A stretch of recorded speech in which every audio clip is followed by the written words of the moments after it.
In the winter of 1997, risk-taking investors were dying to catch the dot-com wave, and no one wanted in on the action more than 23-year-old Brent Doonan. I was with one of the big six accounting firms in Chicago right out of college. No complaints with that, but I looked at staying with corporate America or stepping out to carve out my own piece of the American pie. So in February of 1998, Brent and a friend took a chance and launched a day trading firm in the young, vibrant city of Atlanta. And they knew it was sink or swim. Day trading was a high-risk game. You could be destitute or deliriously wealthy in a single day. We were young, ambitious, working 70 hours a week. It was a big risk to go in there and start from the ground up.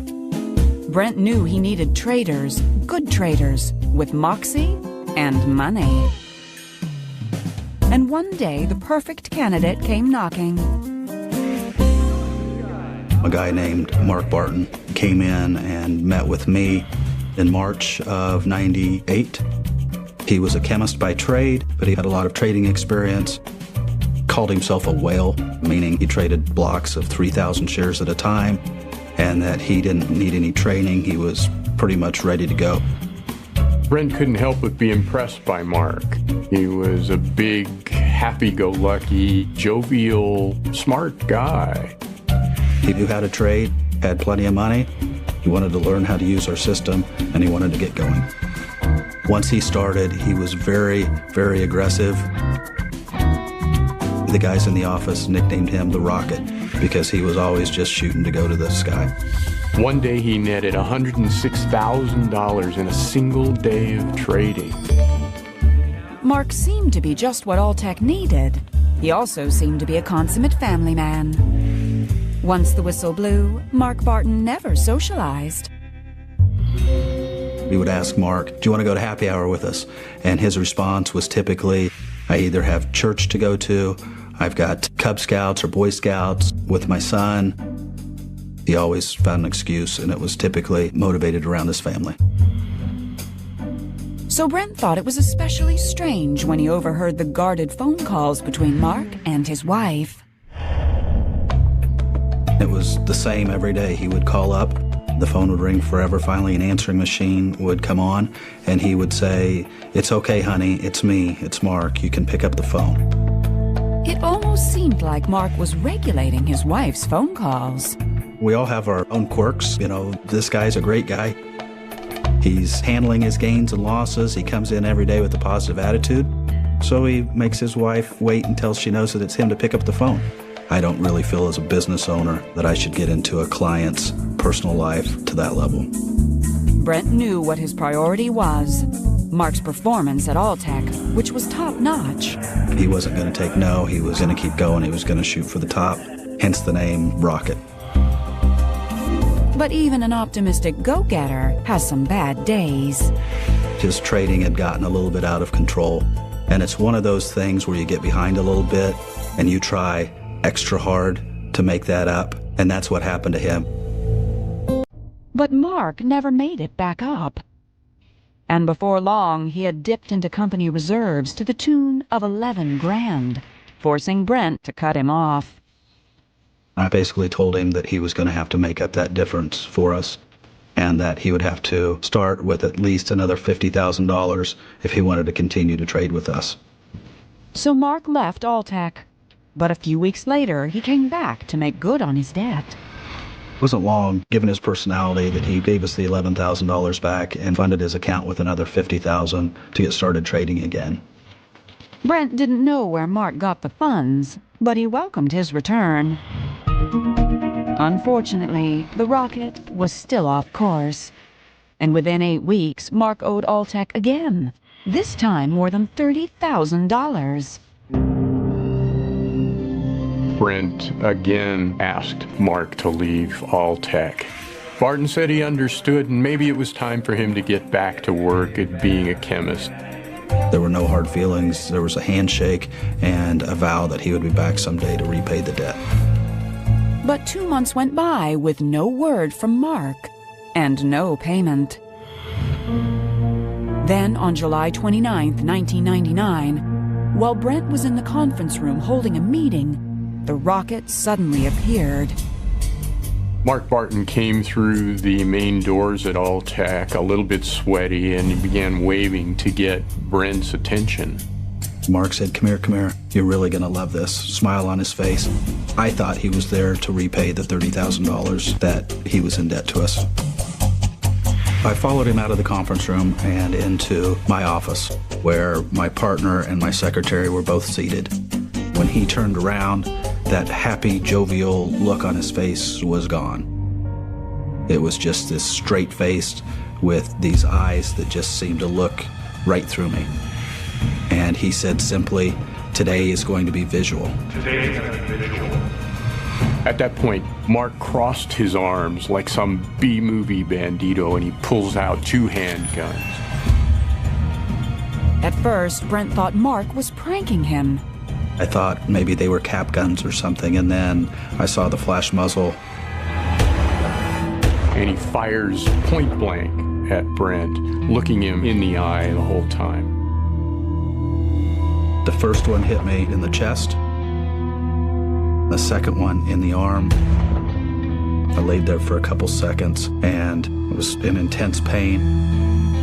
I started to see a pool of blood surround me, and I saw 2 gold shell casings right there. At that point, I just said to myself, "Oh my God, I just got shot." And Barton was just getting started. While Brent lay there in agony, Mark shot Brent's partner and assistant, then continued onto the floor. Mark began shooting methodically, yelling at one point, "I hope this doesn't ruin your trading day." There was blood all over. I could hear him out there shooting people over and over and over, the screaming, the yelling, the commotion. I thought, do I lay there and pretend like I'm dead? Do I get up and try to make a run for it? There was a high probability that if I laid there and played dead, that he would come back and finish me off. So I stood up, and at that point I realized that he was in my office doorway with his back towards me, shooting out onto the office trading floor. I decided very quickly that I didn't have a choice, that if he turned around, I would be dead. But my only option was to go for it. He had the gun aimed right at the woman's head, and I hit him as hard as I possibly could. And he pulled the trigger. It missed her. I made a run for it into the hallway, but he was able to shoot me in the back, in my left arm, and one that was just a grazer. By now, Brent had been shot 5 times. By the time I got into the hallway and started to make a run for it, it was a very surreal experience. The walls seemed to be closing in. I was trying to run as fast as I could, but it seemed like I was just not making headway, almost like when you're running in a dream. I was having a hard time standing, so I was using the walls to keep my balance. The lights were very bright. I couldn't hear a thing. I was just on a mission, an instinct of survival. Just get out of there. I didn't know what was going on behind me, if he was still in the office, if he was still in the building. Just ahead was a service elevator in the hallway. Brent knew the elevator was his one shot at escape. I just started pushing the up button as fast as I could, just pushing. And a few seconds went by. I noticed one of our other traders, and right behind her, I saw him lift his gun and shoot her right there, point blank.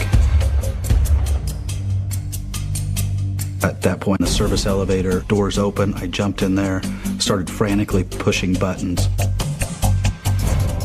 Brent prayed for the doors to close. I was just trying to go somewhere, anywhere. But his attacker had other plans. Barton appeared outside the elevator. He raised his gun at me. The monster was inches away. On July 29th of 1999, young executive Brent Doonan boarded an elevator, but he wasn't headed to a meeting. He was trying to escape Mark Barton's deadly massacre after being shot 5 times. I jumped in there, started frantically pushing buttons, and as the door started to close, it was Barton. He raised his gun at me and just before he pulled the trigger, the elevator doors closed. I crouched down on all fours, just trying to keep some energy left to where when the doors opened, I had a fighting chance. Eventually, they opened in what felt like an eternity. I had only traveled up one floor to the third floor. I saw an office right next to the elevator. The tenants on the third floor had no idea of the carnage going on below them. I walked in there and I said, "Somebody please help me, I've been shot." And the response was, "Is this a joke?" I instructed them to lock the door and close the blinds and to get me out of the entryway, that it was likely that the shooter was still after me and that if he found me, we were all going to die. Brent was dead serious and fading fast. And that's when I fell to the ground. While some of the office workers tended to Brent's wounds, others called 911, and the dispatcher assured them that help was on the way. Help was on the way, but what no one knew was that it was being funneled somewhere else. As horrifying as the events were at Alltech, the slaughter hadn't started there. Barton had actually begun his killing across Piedmont Avenue at Momentum Securities, where he had also lost money. The dispatchers had confused Alltech with Momentum Securities. A terrible waiting game began for Brent as EMTs frantically tried to figure out where to go. Brent was dying. As he lay bleeding on the floor, he asked someone to call his brother. They were able to get him on the line. The phone cord would not reach, so the gal that was on the phone was relaying from my brother to me. He was saying, "Don't you die on me. You're a fighter. You're a champion. You keep going." One of the women in the office held my hand and started praying the Our Father over and over. My mouth was filling with blood. At that point, I had made a promise to myself that I didn't care how long that it took. I was in a severe amount of pain, but I was going to stay awake and I was going to fight as hard as I could. At that point, I was at peace with the situation and decided I was just going to hang on again and hope to last till the paramedics arrived. Brent lay there for almost an hour, fearing Mark Barton could still rush in to finish him off. The door burst open, and in came a paramedic and a man behind him. He said, "If you keep your eyes open and on me, you will live today." When I first heard about it, I couldn't believe that my son had been shot. There are no words that can describe what a mother feels like to know that their child was hurting so bad. There's just no words. As he was rushed to the hospital, Brent focused on the man's face, while police turned their sights on finding Mark Barton, whose body count was rising. Between Alltech and Momentum, Mark Barton had shot 22 people. 9 of them died. Worse, in the confusion of 2 shooting locations, the murderer slipped away. Mark Barton had escaped the Alltech offices and walked across the parking lot and gotten into his minivan, disappeared into the streets of Atlanta. One of the largest manhunts in Georgia history locked down Atlanta and much of the state. And that's when police went to Mark Barton's home and found another ghastly tableau. They found the bludgeoned bodies of his wife and his 2 children, killed by a hammer in their beds. As the manhunt intensified, Brent Doonan lay in a hospital bed, fighting for his life. The city of Atlanta was on high alert, with residents and officers alike terrified of who Mark Barton would target next. The city was scared to death. He was an explosive psychopath. They didn't know how much ammunition he had. It was like a nightmare. In July of 1999, 4 horrifying hours passed after Atlanta police had locked down the state and launched a fierce manhunt for heavily armed killer Mark Barton. The whole city was just frightened to death. They didn't know how much ammunition he had. The news was on all the TVs in Atlanta. It was a horrible, horrible nightmare. Finally, police cornered Barton at a gas station north of town and ordered him out of his van. Seconds later, a shot rang out. Rather than be arrested, Mark Barton shot himself in the head. Mark Barton died instantly. The nightmare was finally over. I was so relieved when I found out that Mark killed himself. And we didn't have to worry whether he was going to pop up around the corner somewhere. I felt a huge relief that he was gone. But Mark's suicide left behind many unanswered questions and several victims, including Brent Doonan, fighting for their lives. He'd lost most of his body's blood supply, and most of his internal organs had been damaged. It was devastating. When we arrived at the hospital, he was hooked up to all kinds of tubes.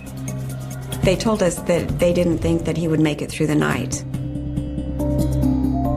Against all odds, Brent made it to the next morning, and that's when his family told him that Mark was dead. I doubted whether they were telling me the truth or just trying to get me to keep fighting, so I asked one family member after another until I was satisfied that he was no longer after me. But after relief, the realization of what had happened seemed unbearable. You've made it, and you go through all these questions as to, why was it me? Why did I get through it, and why did this person die? Brent racked his mind for any clues he might have missed. You start looking back at signs to see what was out of the ordinary. When he heard Mark killed his own wife and children, Brent remembered Mark's calls to his wife. If I could find anything odd about him, it would be the way he dealt with his wife. And as more information about who Mark Barton really was slowly came out, Brent and everyone else realized Mark's happy-go-lucky smile was hiding sinister secrets. He was just not the person that I thought he was. Just 6 years earlier, Mark had secretly taken out a life insurance policy on his first wife. Not much later, his wife and her mother were found brutally bludgeoned to death in a camper trailer. Barton was the main suspect, but he was never arrested. Forensics couldn't make a conclusive link, and Barton remained free and completely unapologetic.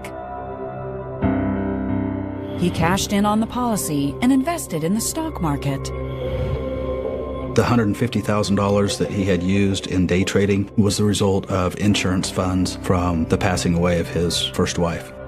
But Mark racked up more debt than income and ended up owing thousands, not just to Alltech, but also to Momentum Securities. Mark Barton was caught in a downward spiral. Things had gotten out of his control. That might have something to do with his explosion of frustration at the end. He was lashing out at the world. Unfortunately, we'll never know exactly what was on Mark Barton's mind. Mark Barton's motives died with him.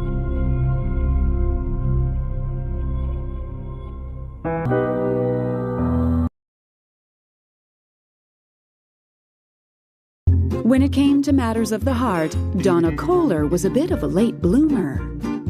In high school, I was kind of a loner and didn't date, didn't have a lot of friends, didn't go out and do a lot of things. As an 18-year-old college freshman in Cape Girardeau, Missouri, Donna had never been in love, but she hoped that would change. I was hoping not only to get my degree, but to meet somebody and end up in a relationship. In the winter of 1970, Donna's wish was granted. One evening at a college party, she found something much more interesting than books to study. His name was Jim Bowley, a handsome student 2 years Donna's senior. Not sat down next to him in the living room and we started talking. He was going for his teaching degree, as was I, and it was just real easy, real comfortable to talk to him. I think it was their love of being an educator that brought them together. They pretty much were inseparable from that point forward. He had a great sense of humor. He had beautiful, short, brown, wavy hair and real pretty hazel eyes and just nice-looking guy. Donna and Jim fell hard and fast, and by the following fall, there was no doubt the lovebirds were made for each other. In the summer of 1972, Donna and Jim married in a beautiful Catholic church. I had no doubts. This was the man I wanted to be with, and I was ready to spend the rest of my life with him. After the wedding, the newlyweds set about building their lives together in Sikeston, Missouri. Jim started teaching sixth grade history, and in 1975, Donna landed a teaching job of her own. 1 year later, the couple welcomed baby Steve into the world. And while Donna was overjoyed, she was also overwhelmed. Being a mother and having a full-time job would get to be a little much, taking care of the baby, taking care of the laundry, and then trying to get supper started at the same time. But Jim, ever the perfect husband, had a solution. Jim offered to go ahead and do the cooking, and that was a big load off my mind because then I wouldn't have to worry about getting the food on the table. By the time the couple had their second son in October 1979, Donna and Jim were well into the swing of things on the home front. But at work, Jim felt stifled by his lack of upward mobility. So in the fall of 1987, when he found a job as a middle school guidance counselor in St. Louis, a move seemed like the perfect plan. I was really happy because my parents still lived up here, and it was nice to know that I was going to be close to them. Donna knew she couldn't have asked for a better partner than Jim. But over the next 6 years, their perfect life together would become tainted. And Donna would learn that the most important decision of her life would also be the most lethal. On the morning of September 25th, 1993, Donna woke knowing something was seriously wrong. I could just hardly move. I was extremely weak, and I was turning jaundiced and just felt horrible.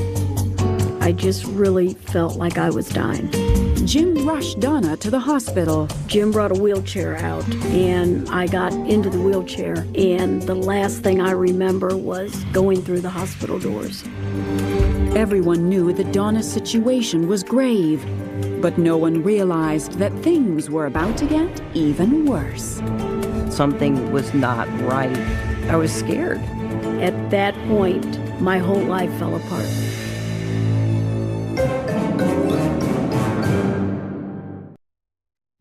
In the fall of 1987, 6 years before Donna Kohler was fighting for her life, she and her husband Jim Boley and their 2 sons moved to St. Louis to further Jim's education career. But Jim's job as a school counselor brought new responsibilities. Jim's new teaching job kept him away from home a lot because he did some coaching with baseball and football. Her husband was a busy man, but that didn't bother Donna one bit. It was bringing in money, and we had a lot of bills to pay. It really didn't hurt our marriage. We were both very happy, and things just seemed to flow real nicely.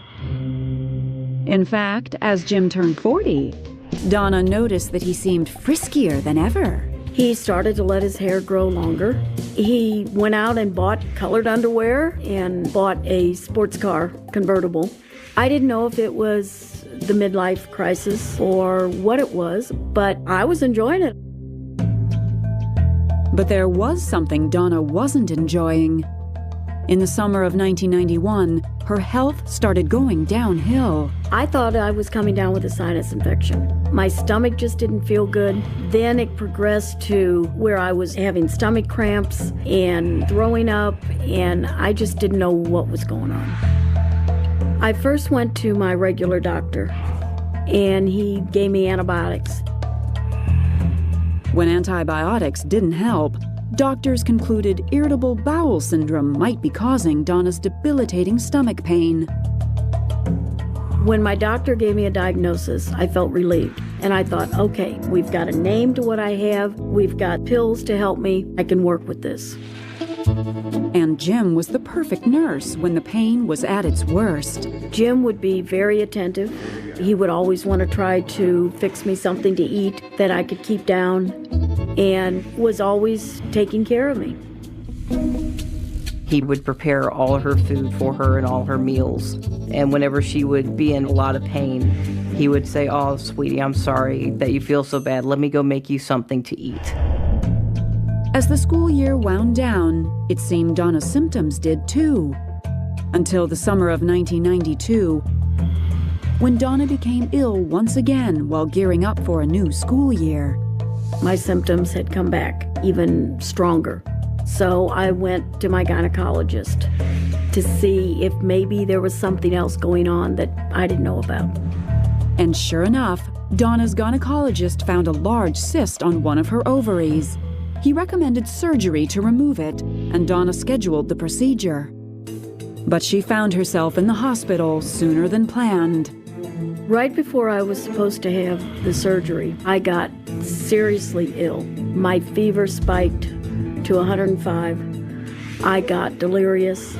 Jim took me to the hospital, and they ended up packing my body in ice to try to bring my fever down. I lost consciousness. When I woke up, I lost 2 days. The doctors weren't quite sure what had happened to me. It seemed surgery was still Donna's best option, but the procedure did not go well. While doctors were able to remove the cyst, Donna suffered an unexpected reaction to the anesthesia and ended up on life support. I was terrified. I was afraid she was going to die. For 10 days, Donna's life hung in the balance, while doctors conducted test after test, including a heavy metal screening for poison. But the results were negative. The doctors didn't know what was causing it. But miraculously, Donna's health improved quickly in her doctor's care, and she was released from the hospital on October 23rd. But just as those problems were subsiding, new ones were brewing at home. I'd been home from the hospital for about 3 or 4 days, and I was home alone. Jim was at school, kids were at school, and I got a call from a woman, and she would not give her name. Instead, the woman gave Donna some devastating news about Jim. I was hysterical, and I just knew that there was no way that that could be him. The more I learned, the more I realized I didn't really know. My father. In the fall of 1992, a few days after her discharge from the hospital, Donna Kohler was hoping her troubles were over, until she received a disturbing phone call from a strange woman. She told me that my husband was running around with a woman, and I told her that she didn't know what she was talking about. But the woman insisted she was telling the truth. She told Donna to check a telephone dating service where Jim had created an ad. When I listened to the message, it was Jim saying that he was an ivory man looking for an ebony woman. And I just lost it. I slammed the phone down, started crying, called my mom. I was hysterical. I didn't know what to do. When Jim got home from work, Donna immediately cornered him. I looked at him and I said, "We have to talk." And I told him about hearing that message. And the first thing out of his mouth was, "Oh, is that thing still on?" Jim quickly admitted that he had created the ad, but he had done it as a favor for a coworker. He said, "You know the other counselor at school, how he's got the speech impediment?" He said he wanted to put a message on the dating service, but he didn't want to use his voice, so I offered to put the message on for him. The explanation made sense. Donna had met the coworker with the speech impediment, so it was plausible he'd asked Jim for help with the ladies. Jim told me he was sorry that I had to hear that, and that he would take that off immediately. He said, I'm really sorry, and I would never do anything to hurt you. Donna decided to let the matter go. She had other things on her mind. Her health had begun to go downhill again. It didn't take too long for me to start having the same symptoms that I had been having, and I was scared. Nobody knew what was wrong with her. I was confused to watch my mother going through what she was going through. It was a very painful experience. At their wits' end, Donna's doctors suspected lupus might be the culprit and prescribed new medication. Although she was in agony, Donna felt lucky to have true love on her side. Jim was still very attentive. He would still come home and try to fix me something that I could eat, and was always loving and caring for me. Still, despite Jim's TLC, Donna continued getting sicker with each passing day. I was not able to keep anything down. So he gave me a glass of milk, and when I got done drinking it, it had like pink residue in the bottom of the glass. And he said, "Well, that's that discount milk. You know it gets like that sometimes." I never remembered my milk being pink, but I was so out of it. On September 25th, 1993, Donna woke feeling worse than ever. I just felt that I was dying. I was extremely weak. I couldn't keep any food down. And I was turning jaundiced and just felt horrible. Donna begged Jim to take her to the hospital, but Jim suggested Donna wait for her lupus meds to kick in. So I called my mom, and I told her that Jim didn't want to take me to the hospital. And she said, "If he isn't going to take you, I will." The threat worked. Jim finally rushed his sick wife to the hospital. Once there, Donna fell into a fit of seizures. Her heart stopped between 5 and 7 times. Doctors were able to bring her back, but the prognosis was grave. Donna couldn't speak, and she was now paralyzed from the nose down. She had all these tubes hooked up to her. She was on a ventilator. She couldn't move. She was unconscious. I had a hard time being in the room seeing her like that. When I woke up and I realized that I was paralyzed, I didn't know if I was ever going to have my life back. I would lay there in the bed and try to move my arm. And my brain was telling me that my arm was moving, but it wasn't moving. Doctors were baffled, but everything was about to change. It all started with one of Donna's nurses. I was charge nurse that evening, and by the end of the night, Donna was critical. And I usually didn't go down to the MRI with them, but she was so critical at this time that I decided to go down with her.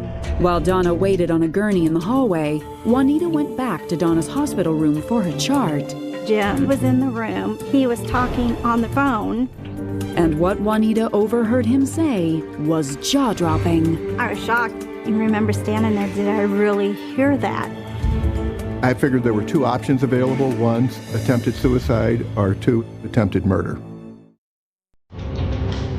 In the fall of 1993, Donna Kohler was at death's door.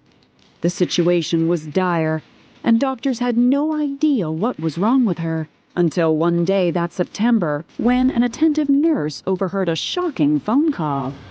Jim was talking on the phone. He was talking in sexually explicit conversation with somebody on the other line. It was just disgusting, especially when your wife is dying. And then I overheard him say arsenic. I was shocked. I remember standing there, did I really hear that? Arsenic is a poison commonly found in pesticides. In humans, it can cause a breakdown of normal bodily functions. It was like the perfect storm, and everything came together. I talked to the supervisor, and I was told, you need to be sure about what you heard. You know, you can be sued, get your license taken away. But Juanita was certain of what she had heard. She informed Donna's doctors immediately. I couldn't live with myself if she died.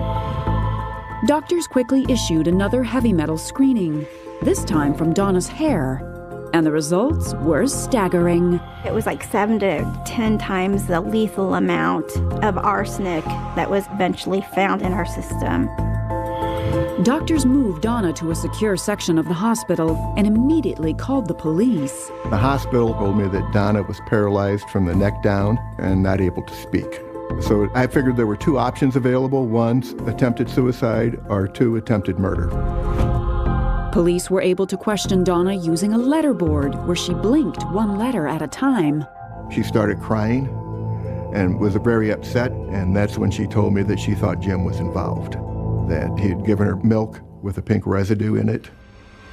Investigators immediately brought Jim in for questioning, but he denied everything. He said she was having hallucinations. He would always redirect blame. He would always try to change the subject. Convinced Jim wasn't telling the truth, detectives hammered him. But when Jim finally broke, he told police another whopper. Jim finally admitted his guilt, but even during his admission, he tried to make it nice. He said he poisoned her with the arsenic just to make her sick. His intent, according to him, was to make Donna sick so she'd stay home from work, and then he could stay home and they could have some quality time together. I thought it was a bunch of bull. In fact, as detectives dug deeper, they discovered that the respected school counselor and sports coach was leading a double life. He had safe deposit box in his name, a cell phone in his name. He stayed at hotels under assumed names, used 2 different dating sites to date different women. When she was sick, he'd be with someone else, checking into a motel. It was obvious that he wasn't concerned about Donna. He had $600,000 in life insurance on her. My whole life fell apart. I realized that all of this illness had been caused by my husband, and he was the one that was always taking care of me. He was the one that I trusted. It just really upset me that our whole marriage was a lie. On October 10th, 1993, police arrested Jim Bowley and charged him with first-degree assault and armed criminal action. In January 1995, Jim Bowley went to trial, and Donna testified against him. I made sure that I looked at him. I wanted him to see that I had made it. And I wanted him to see that I was going to put him away. On February 1st, a jury found Jim Bowley guilty as charged.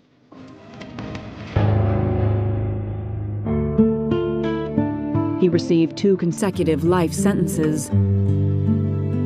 Jim showed no remorse. And after the trial, Donna's divorce from her husband was final. I often wonder what part of our marriage was really true. Was there any love? Or did this start at the very beginning? He was just going to stay married, have a couple kids, and then try to get rid of me. Today, after a long road of rehab and therapy, Donna can walk, talk, and teach once again. I would tell my students that they were not allowed to use the word can't in my room, because if I had stopped anywhere along the way and said, I can't do this, I wouldn't be where I am today. She'll never be able to have the fine motor control skills that she had before the poisoning. And I think that her living is the best revenge that she could possibly ever get on him. And even though it took years for Donna to rebuild her faith in men, she's since found happiness with a new husband. I've been married 11 years, and my marriage is strong. I still enjoy going out and doing karaoke. I can still dance. I've gotten to be a pretty good cook now that I'm doing it on my own. The Florida sun in 1985 didn't just shine. It punished a heavy, wet heat that turned the air into a thick soup of salt spray and rotting hibiscus. In the small, sleepy town of Oak Haven, the kind of place where the most exciting news was usually the price of citrus or the Sunday sermon, the silence was a comfort, until the morning it became a shroud. Imagine a world before the digital footprint, A world where secrets could be buried in the sandy soil and stayed buried, shielded by the swaying Spanish moss and the indifferent gaze of the Everglades. It was a Tuesday, the kind of mundane weekday that should have faded into the collective memory of the town, but instead, it became the day the clock stopped for Elena Vance. Elena was 22, a girl with eyes the color of the Gulf and a laugh that could cut through the thickest humidity, a fixture at the local parish who spent her afternoons teaching music to children who looked up to her like a saint. But saints don't end up in the tall grass behind the rectory. They don't end up as a collection of broken bones and silenced dreams, discarded like yesterday's trash. When the first siren wailed through the morning mist, it didn't just signal a crime, it signaled the death of innocence for Oakhaven. The community shock was instantaneous, a physical blow to the chest that left the town gasping for air as the police tape began to flutter in the stagnant breeze, marking off a perimeter that would remain a scar on the landscape for the next 40 years. The crime scene was a masterpiece of macabre confusion, a puzzle with half its pieces missing from the start. Elena lay there, her Sunday dress torn, her sheet music scattered like white petals across the dirt, and the only witness was the sweltering heat. The investigators of 1985, men in short-sleeved polyester shirts with sweat stains under their arms and cigarettes dangling from their lips, walked into a nightmare they weren't equipped to handle. They looked for fingerprints on surfaces that were too porous to hold them. They looked for witnesses in a town where everyone claimed to be asleep. It was a mysterious disappearance that had lasted only 12 hours, from the moment she left the choir rehearsal to the moment a groundskeeper stumbled upon her remains. But those 12 hours contained a lifetime of horror. The lead detective, a man named Miller whose face was already a map of every tragedy he'd ever seen, stood over the body and felt a chill that the Florida sun couldn't touch. There was a precision to the violence, a coldness that suggested the killer hadn't just snapped. He had performed. Yet, amidst the chaos of the initial sweep, amidst the frantic dusting for prints and the snapping of Polaroid cameras, a tiny, insignificant detail was overlooked by almost everyone. A single cigarette butt, crushed into the earth near Elena's hand. In 1985, a cigarette butt was litter. It was ubiquitous, a common find in a world where everyone smoked everywhere. It wasn't evidence. It was background noise. The community reeled, the shock waves moving from the pews of the church to the stools of the local diner. People locked their doors for the first time in generations. They looked at their neighbors with narrowed eyes, wondering if the monster was someone they shared coffee with, someone they nodded to at the grocery store. Suspicion is a slow-acting poison, and in Oakhaven, it began to seep into the water table. The local priest, Father Thomas, a man of quiet dignity and silver hair, led the town in prayer, his voice steady even as the congregation sobbed. He spoke of forgiveness, of the light that eventually finds the darkness, and for a moment, the town felt held, felt protected by the very institution where the blood had been spilled. But as the weeks turned into months, the trail began to go cold. The cold case label hadn't been applied yet. Back then, it was just a stalled investigation. The leads dried up like the seasonal ponds in a drought. The suspects, a handful of local drifters and a troubled ex-boyfriend, all had alibis that held just enough water to keep them out of handcuffs. The forensics of the era were a blunt instrument. DNA was a term relegated to the back pages of scientific journals, a futuristic dream that had no place in a Florida police station. The evidence lockers began to fill with boxes, and Elena Vance's file grew thick with dead ends, unanswered questions, and the heavy weight of failure. Detective Miller would sit in his office, the fan overhead clicking like a metronome, staring at the photos of Elena's smiling face until the colors began to bleed. He knew he was missing something. He knew the killer was still breathing the same humid air, perhaps even walking the same streets, watching the police struggle and fail. The frustration was a low-grade fever that never broke. Every year on the anniversary of the murder, a single bouquet of lilies would appear at the site where she was found, a silent taunt or a lingering ghost, and the community would shudder all over again. The shock didn't disappear. It just settled into the bones of the town, a dull ache that throbbed whenever the wind blew from the east. This wasn't just a murder. It was an open wound in the fabric of the town. Parents told their children the story of Elena Vance as a cautionary tale, a boogeyman story to keep them home after dark. The parish hall, once a place of joy and music, felt heavy, the air inside it perpetually cold regardless of the temperature outside. And all the while, the evidence sat in a cardboard box, tucked away in a climate-controlled room that didn't exist when the crime was committed. The cigarette butt, the silent, crushed remains of a moment of arrogance, weighted in a small plastic bag, its secrets locked inside molecules that the world wasn't yet ready to read.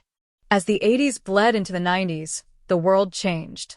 Technology accelerated at a breakneck pace, and the detectives who first walked the Vance crime scene began to retire, taking their notes and their guilt with them. Miller left the force in 1998, his hair white, his heart heavy, telling his successor that the Elena Vance file was the one that would keep him awake until the day he died.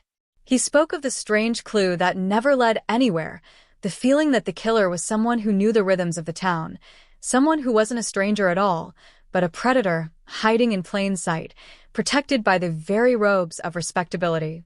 The mystery became a legend, a cold case, whispered about on true crime forums decades later, a staple of local folklore. People moved away, new families moved in, and the name Elena Vance began to fade from the daily lexicon, surviving only in the archives of the local newspaper and the nightmares of those who were there when the sirens first screamed. The silence returned to Oakhaven, but it was a brittle silence, a thin veneer of normalcy stretched over a deep, dark well of unresolved grief. The town thought it had moved on. It thought the past was a foreign country, inaccessible and irrelevant. They had no idea that the past was merely waiting for the future to catch up, waiting for the moment when a single strand of genetic code would shatter 40 years of peace and point a finger at a man who had spent a lifetime pretending to save souls while his own was rotting in the Florida heat. The transition from the analog age of the 1980s to the digital dawn of the 2000s felt like a slow tide pulling back, revealing the jagged rocks of a past Oakhaven had tried desperately to forget. As the decades rolled on, the Elena Vance case became a phantom, a story that felt more like a ghost tale than a police file. But in the dimly lit hallways of the Florida Department of Law Enforcement, the air was changing. The blunt instruments of the past were being replaced by the surgical precision of the future. The late 90s and early 2000s ushered in the era of DNA profiling, a scientific revolution that promised to give a voice to the dead. Yet for the Vance family, the silence remained deafening. The evidence box sat on a high shelf in a warehouse, gathering dust, its contents, including that mundane, crushed cigarette butt, waiting for a detective with enough grit to look back when everyone else was looking forward. Shutterstock. Enter Detective Sarah Holloway, a woman born into a world of data and sequences, who took over the cold case unit with a chip on her shoulder and a mountain of unsolvable files at her back. She didn't grow up with the 1980s legends of Oakhaven. She only knew the cold, hard facts of the file. She saw the photographs of a young woman with her whole life ahead of her, and she saw the systemic failures of a time when forensics was more of an art than a science. Holloway's approach wasn't based on gut feelings or neighborhood gossip. It was based on the microscopic. She began the painstaking process of auditing every piece of physical evidence gathered on that humid night in 1985. She found the clothing, the sheet music, and finally, the small plastic baggie containing the single cigarette but found near Elena's hand. In 1985, this item was a nuisance. In 2005, it was a biological treasure map. Holloway sent the sample to the lab, her heart racing with the possibility that the killer's saliva might still be trapped in the fibers of the filter. But the results were a crushing blow. The sample was degraded, contaminated by years of improper storage in an era that didn't understand the volatility of genetic material. The lab couldn't extract a clean profile. The deadlock wasn't just a lack of leads, it was a technological ceiling that refused to break. The community, meanwhile, had begun to heal over the scar tissue. The rectory had been renovated, the tall grass where Elena was found had been paved over for a new community center, and the memory of the saint of the choir had faded into a blurred portrait in the back of the church. Yet, the shock of the case lingered in the peripheral vision of the town's elders. Every time a new girl walked home late or a siren cut through the night, the collective pulse of Oakhaven would quicken. The mystery wasn't gone. It was just dormant. Detective Holloway refused to let the fire go out. Even as her superiors suggested, she focus on cases with actual potential. She spent her nights reading the original witness statements, noticing the strange patterns in the testimony. There were mentions of a presence at the church, someone who was always there but never truly seen, a figure who blended into the sanctuary like a shadow. People spoke of Father Thomas with reverence, but Holloway noticed a detail in the margins of a 1986 interview. A parishioner mentioned the priest's habit of pacing the grounds late at night, a restless soul-seeking, divine inspiration. It was a non-lead then, but to a modern investigator, it was a ripple in the water. By the 2010s, the world of forensic genealogy began to explode. Suddenly, it wasn't just about matching a suspect's DNA to a crime scene. It was about building family trees from the ground up using public databases. The net was widening. Holloway, now a veteran of the force, watched as unsolvable cases across the country were being cracked by hobbyist genealogists and sophisticated algorithms. She realized that the cigarette butt didn't need to provide a perfect match to a criminal database. It only needed to provide a fragment of a family story. She petitioned for a new round of testing, utilizing the latest in next-generation sequencing, a process that could pull a profile from even the most battered, ancient samples. The atmosphere in the precinct was electric the day the lab results finally returned. This time, they didn't just have a blurred signature, they had a roadmap.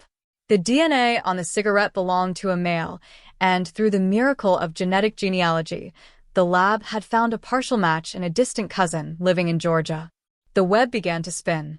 Holloway and her team started tracing the branches of a family tree that stretched back to the mid-20th century, looking for a man who would have been in Oakhaven in 1985.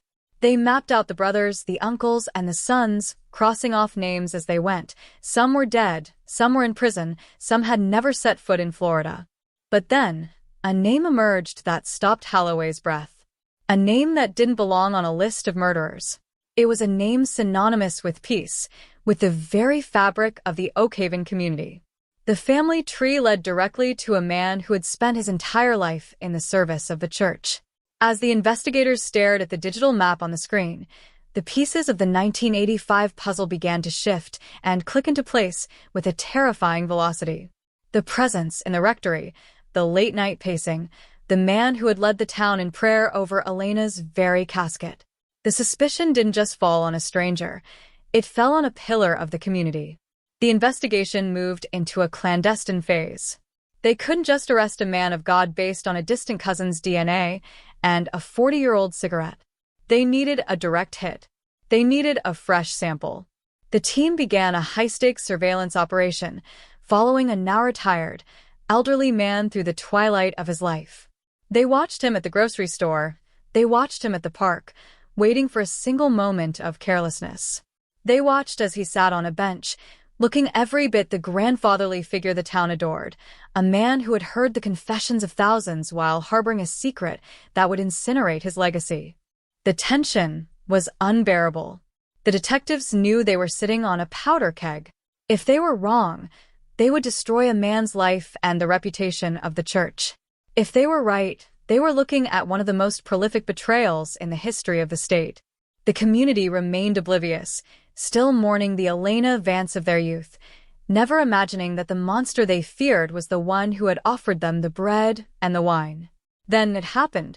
A discarded coffee cup, a momentary lapse in a lifetime of meticulous caution. Holloway's team swooped in, securing the plastic lid with the fervor of those retrieving a holy relic. The lab worked through the night, the machines humming a rhythmic dirge as they compared the 1985 cigarette DNA with the 2020 coffee cup. The match was 99.9%. The cold case wasn't just solved, it was an explosion that would level the town's foundations. The arrest of the retired priest wasn't just a legal victory, it was a psychological earthquake. As the handcuffs clicked around the wrinkled wrists of a man who had once been the town's moral compass, The 1985 heat seemed to rush back into the streets of Oakhaven. The secret was out. The DNA on the cigarette butt had spoken, and it told a story of a predator in robes, a wolf in the fold, and a young woman whose music was silenced by the very hands that claimed to be doing God's work. The shock wasn't a headline. It was a scream that echoed through 4 decades, finally finding its target. The click of the steel handcuffs wasn't just a sound. It was the final note in a symphony of tragedy that had been playing for nearly half a century, a sharp, metallic punctuation mark that shattered the fragile peace of a Florida afternoon. As the officers led the frail, 80-year-old man from his manicured lawn, the neighborhood watched from behind white picket fences, their faces frozen in a tableau of pure, unadulterated community shock. This wasn't a drifter, a monster from the woods, or a nameless phantom of the night. This was the man who had blessed their children, the man who had stood at the altar and promised eternal life while he carried the stench of death in his very marrow. The news rippled through Oakhaven like a tidal wave. Florida 1985 cold case solved. The headline screamed, but the words felt too small for the magnitude of the betrayal, too sterile for a crime that had rotted the heart of the town for 40 years. Inside the interrogation room, the air was sterile, a stark contrast to the humid, vine-choked memories of 1985. Across the table sat Arthur Penhaligon, once Father Thomas, his hands, now spotted with age and trembling slightly, folded as if in prayer. But there was no divinity in those eyes, only the cold, hard calculation of a predator who had finally run out of places to hide. The detectives didn't start with the murder. They started with the silence. They spoke of the mysterious disappearance of Elena Vance, of the way her music had once filled the rafters of St. Jude's, and how that music had been replaced by a silence so heavy it felt like a physical weight. They watched his face, looking for a flicker of remorse, a shadow of the man of God he claimed to be, but all they found was the strange clue of his composure, a terrifying stillness that suggested he had been rehearsing this moment for decades. The investigators laid out the evidence like a deck of tarot cards, each one predicting his doom. They showed him the photographs from 1985, the graininess of the film, the harsh flash of the Polaroid capturing the desolation of the tall grass behind the rectory. They showed him the sheet music, stained with the red clay of the Florida soil. And then they produced the killing blow, the plastic baggie containing the cigarette butt. It was a mundane object, a relic of a discarded habit, but in the harsh fluorescent light of the station, it looked like a smoking gun. A man of the cloth, Detective Holloway whispered, her voice a low, dangerous hum, preaching against the vices of the flesh while leaving your DNA on the very ground where you took a life. The irony was a jagged edge, cutting through the priest's carefully constructed persona. The cigarette, a hidden sin he indulged in the darkness of the rectory garden, had become the tether that pulled him back to the scene of his greatest atrocity. As the interrogation wore on, the narrative of that night began to reconstruct itself, a grisly mosaic of power and entitlement. In 1985, Arthur was a man at the height of his influence, a figure of unquestioned authority in a town that looked to the church for everything. He wasn't just a priest, he was a gatekeeper. When Elena Vance stayed late to practice the organ, she wasn't alone with a stranger.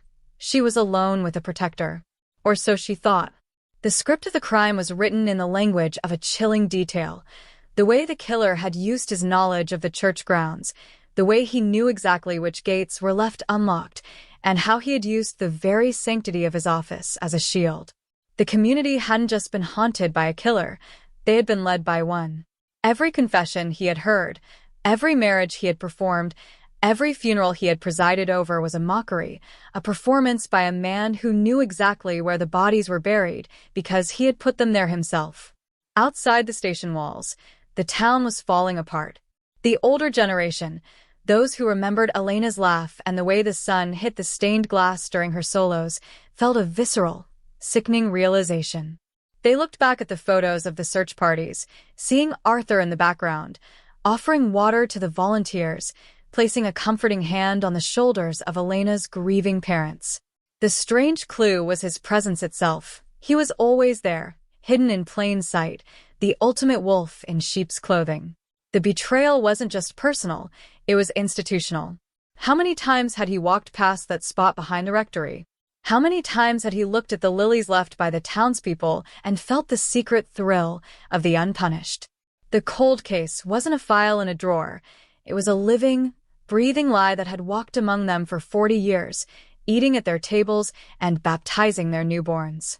The forensic genealogy had done more than just identify a killer. It had unmasked a history of predatory behavior that the church had, perhaps wittingly or unwittingly, allowed to fester.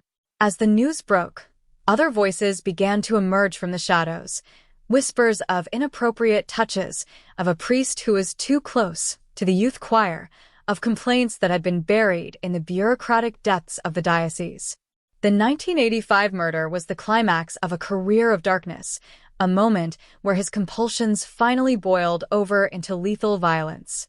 The cigarette but wasn't just a piece of litter, it was the physical manifestation of his arrogance. He believed he was untouchable. He believed that God had forgiven him. Or perhaps more terrifyingly, he believed he was God. In the interrogation room, the wall of silence finally began to crack. Not with a confession of guilt, but with a statement of chilling indifference. Arthur looked at the photo of Elena Vance, the girl he had known, the girl whose life he had extinguished, and he didn't see a victim. He saw a nuisance. He spoke of temptation, of the burden of the flesh, using the language of theology to justify the act of a monster. It was a sensational revelation that turned the stomachs of the veteran detectives. He described the struggle not as a crime, but as a spiritual battle he had lost. The tension in the room was suffocating, a fast-paced descent into the mind of a man who had spent a lifetime bifurcating his soul, keeping the saint in the light and the sinner in the deep, Florida shadows. The impact on Oakhaven was a lingering shock that no arrest could truly heal. The church, once a sanctuary, became a crime scene in the eyes of the public. People who had found comfort in Arthur's words for decades now felt a sense of spiritual vertigo. If the man who gave them the sacraments was a murderer, what did that say about the sacraments themselves? The mystery was solved, the cold case was closed, but the haunting memories remained, sharper and more painful than ever. Elena Vance was no longer just a missing girl. She was a martyr to a community's blind faith. The arrest was a victory for science and for the dogged persistence of detectives like Halloway, but for the people of Oakhaven, it was a day of mourning for a past they could never get back. The script of his life was being rewritten in real time. The beloved retired priest was gone, replaced by the 1985 killer. As he was moved from the station to the county jail, the cameras caught the flash of his eyes, no longer prayerful, but sharp and defensive. The DNA had stripped away the robes, the title, and the respect, leaving only the raw, ugly truth of what happened in the tall grass 40 years ago. The silence of 1985 had finally been broken, not by a whisper in a confessional, but by the loud, undeniable voice of a single strand of genetic code, proving that while man might forget, the earth, and the secrets it holds, never does. The investigation moved toward the trial, a spectacle that promised to be the most chilling chapter in Florida's legal history, a final reckoning for a man who thought he had outrun both the law and his own shadow. The heavy oak doors of the Oakhaven courthouse swung shut with a finality that felt like the closing of a tomb, sealing the world outside away from the legal firestorm about to ignite within. It was 2024, nearly 4 decades since the Florida heat had first claimed Elena Vance, yet inside this room, time had collapsed. The air conditioning hummed a low, clinical drone, struggling to cool the simmering tension of a gallery packed with those who had spent half their lives wondering what kind of monster lived among them. At the center of it all sat Arthur Penhaligon, his clerical collar long gone, replaced by a cheap suit that seemed to swallow his withered frame. He looked like a grandfather, a kindly old man who might feed birds in the park, but the prosecution was about to paint a picture of a man who fed on the innocence of his flock. This was the trial of the century for Oakhaven, a cold case finally brought into the searing light of justice, and the opening statements were nothing short of a psychological demolition. The lead prosecutor, A woman named Elena, named by some haunting coincidence after the victim herself, stood before the jury and didn't start with the DNA. She started with the betrayal. She spoke of the sanctity of the rectory, the trust of a young woman who viewed her church as a fortress, and the way that fortress became a trap. "Justice has a long memory," she declared, her voice echoing off the marble walls, "and today, that memory is written in the very code of life." She gestured toward a large screen where a grainy photo of the 1985 crime scene appeared. The community shock was audible, a collective gasp as the image of the tall grass, now a ghost of a place long paved over, reminded everyone of the raw, jagged wound that had never truly closed. The prosecution's narrative was fast-paced and vivid. They weren't just prosecuting a murder. They were exorcising a demon that had sat in the front row of their lives for 40 years. Then came the science, the part of the trial that felt like something out of a high-tech thriller. The prosecution called Dr. Eris Thorne, a forensic geneticist who looked more like a tech mogul than a lab coat. Thorne didn't just talk about DNA, he talked about genetic ghosts. He explained to the jury how that single, crushed cigarette butt, a strange clue that had been dismissed as trash in 1985, had become a time capsule. He described the process of next-generation sequencing, how they had bypassed the degradation of 40 years by targeting specific markers that never fade. The DNA on that filter wasn't just a match, Thorne explained, his eyes locking with the jurors. It was a signature. It was as if Arthur Penhaligon had signed his name in the dirt next to Elena Vance's body and waited 4 decades for us to learn how to read it. The defense scrambled, their voices rising in a desperate attempt to discredit the magic of modern science, arguing about chain of custody and the possibility of contamination in a pre-DNA era. But the tension in the room only tightened. The jury wasn't looking at the box of evidence. They were looking at the man in the suit who refused to meet their gaze. The most sensational moment of the week came when a surprise witness was called to the stand, retired Detective Miller.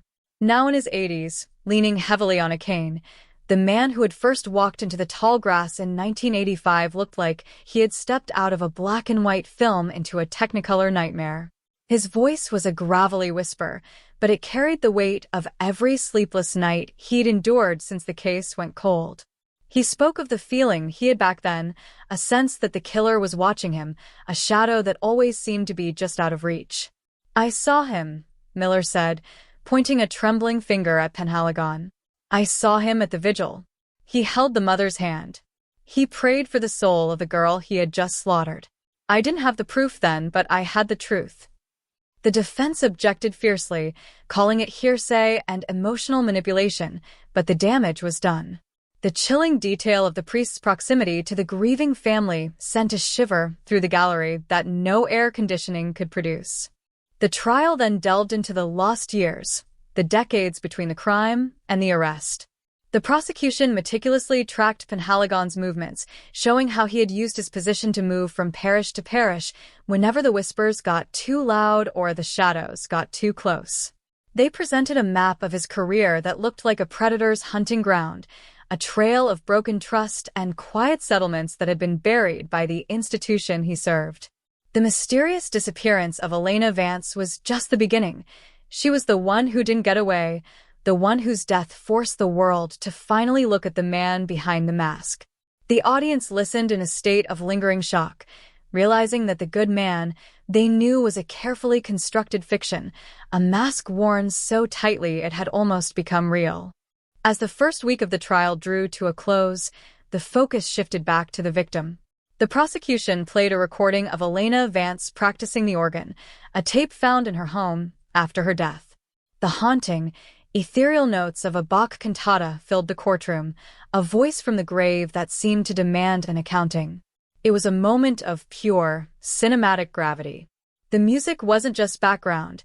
It was a character in the room, a reminder of the life that was stolen and the silence that followed. The contrast between the beauty of the music and the ugliness of the accusations was a physical blow. You could see it on the faces of the jurors, the realization that this wasn't just a cold case from a history book. It was a girl, a daughter, a musician whose song was cut short by the man sitting 10 feet away from them. The defense's strategy began to emerge. They would paint Penhaligon as a victim of a scientific witch hunt, a man being crucified by technology he couldn't possibly understand. They brought in their own experts to talk about secondary transfer, the idea that his DNA could have ended up on that cigarette but through some innocent means, perhaps dropped by someone else or moved during the chaotic initial investigation.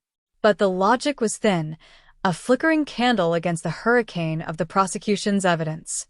The strange clue of the cigarette wasn't alone.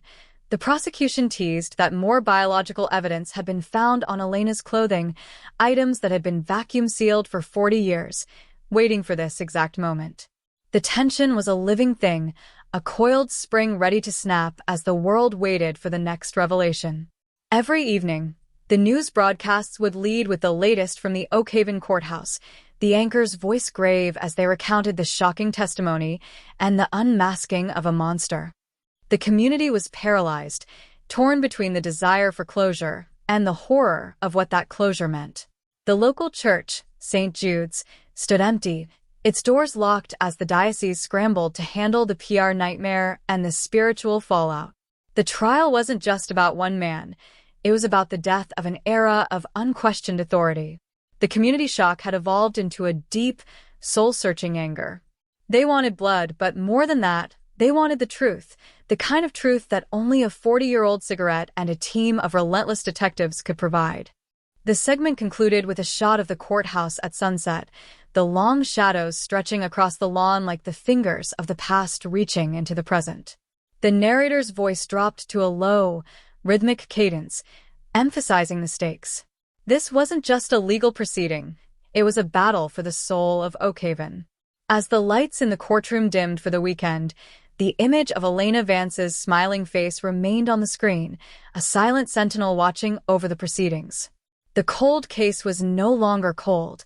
It was white-hot, a fire that was consuming everything in its path, leaving only the charred remains of a lifetime of lies.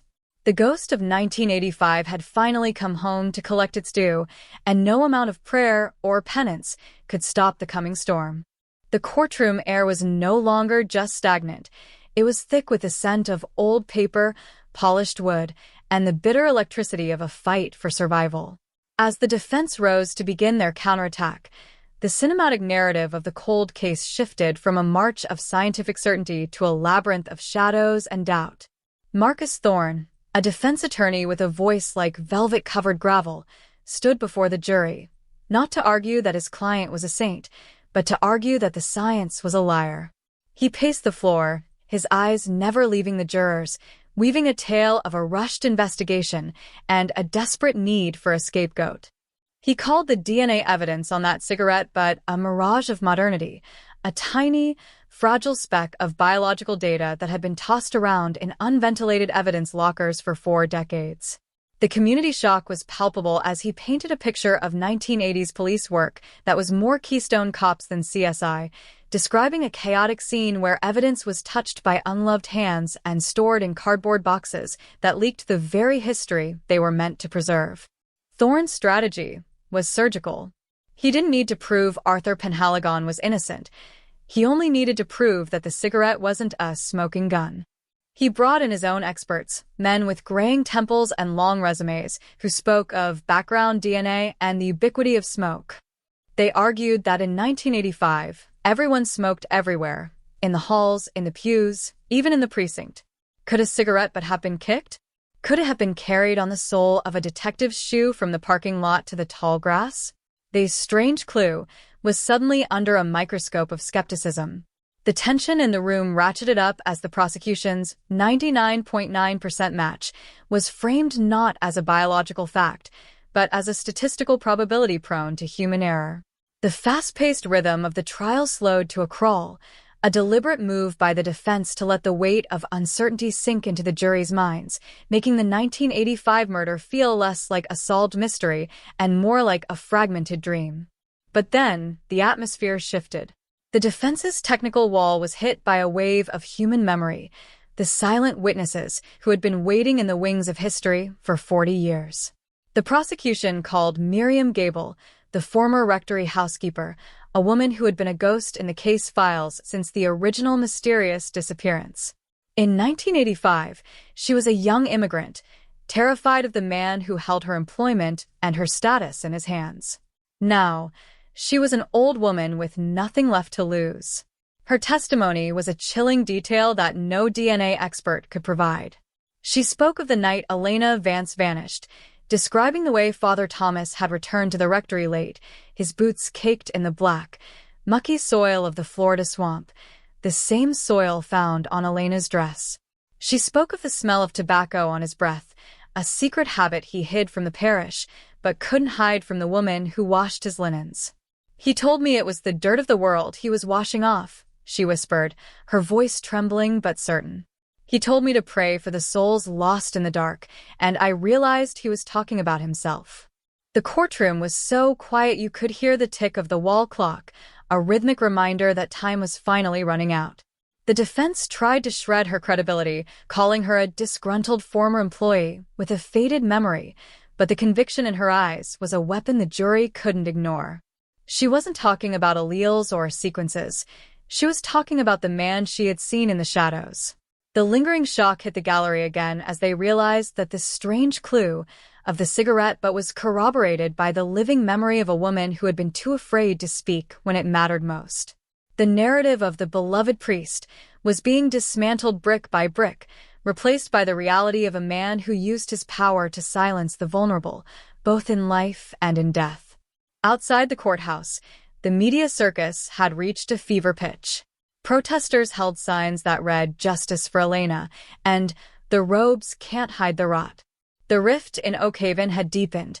Some still clung to their faith in Penhaligon, seeing the trial as an assault on the church itself, while others felt a burning fury at the decades of deception. The sensational nature of the case had turned the small town into a global stage, a live-action crime drama where the stakes were nothing less than the soul of a community.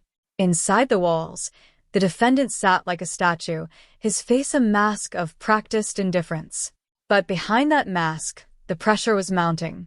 His lawyers were whispering to him, their faces grim.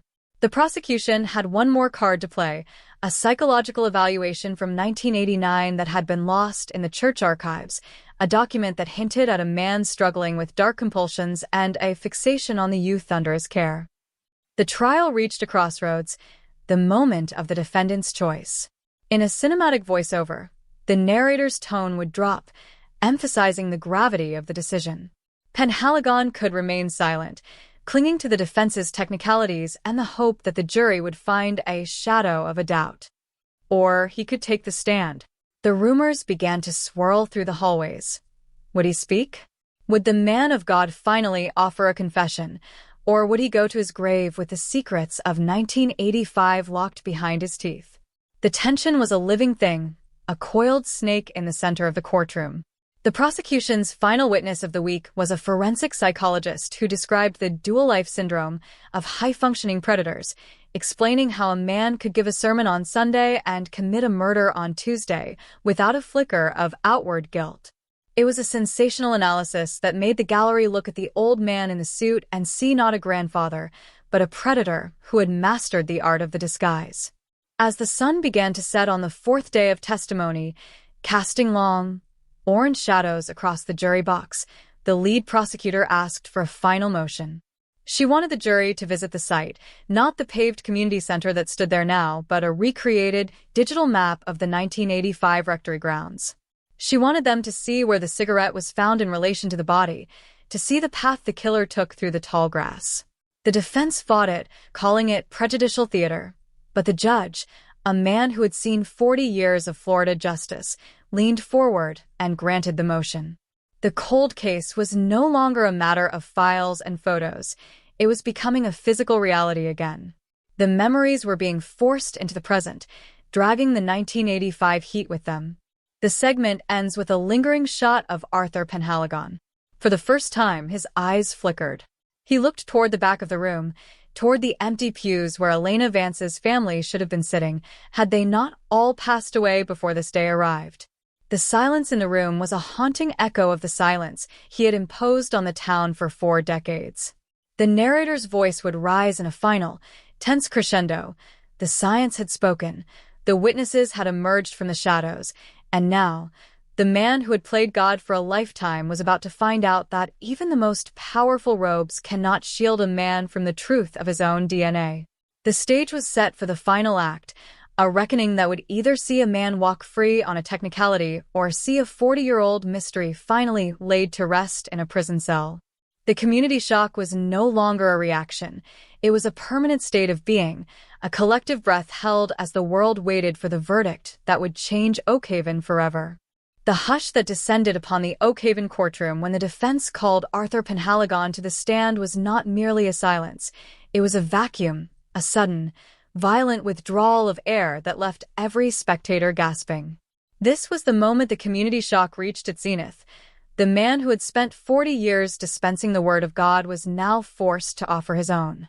He rose from his chair with a calculated, frail dignity, the tapping of his cane against the floorboards echoing like a countdown. As he took the oath, his voice, though thin with age, still carried that resonant, melodic cadence that had once brought comfort to thousands. It was a sensational gamble. In the world of high-stakes legal drama, a defendant taking the stand is often a sign of desperation, a final attempt to charm a jury that has been battered by the cold, hard logic of DNA. But Penhaligon wasn't just a defendant. He was a master of narrative, and as he began to speak, the cinematic tension in the room shifted. He didn't deny being in the tall grass behind the rectory on that humid night in 1985. Instead, he offered a revelation that felt like a lightning strike. He admitted to the cigarette, but he reframed the entire cold case as a tragedy of spiritual counseling gone wrong. He spoke of Elena Vance not as a victim, but as a troubled soul who had come to him in the darkness, seeking guidance for demons she couldn't name. He described this strange clue of the cigarette but as a moment of human frailty, a secret habit he indulged while listening to her confessions. He looked at the jury with watery, soulful eyes and told them he had left her there, alive and praying, and that his only sin was his silence, a silence born of the fear that his moment of weakness with a cigarette would tarnish the reputation of the church. It was a brilliant, manipulative performance, a weaving of truth and lies that threatened to unravel weeks of forensic certainty. But as the lead prosecutor, Elena, stood up for the cross-examination, the air in the room turned from stagnant to electric. She didn't stay behind her podium. She walked into the well of the court, closing the distance until she was mere feet from the man who had been the shadow in her town's history for 4 decades. The cross-examination was a surgical dismantling of a lifetime of deception. Elena didn't start with the murder. She started with the lies. "You speak of silence to protect the church, Arthur," she began, her voice a low, dangerous vibration. But wasn't that silence actually a shroud for a predator?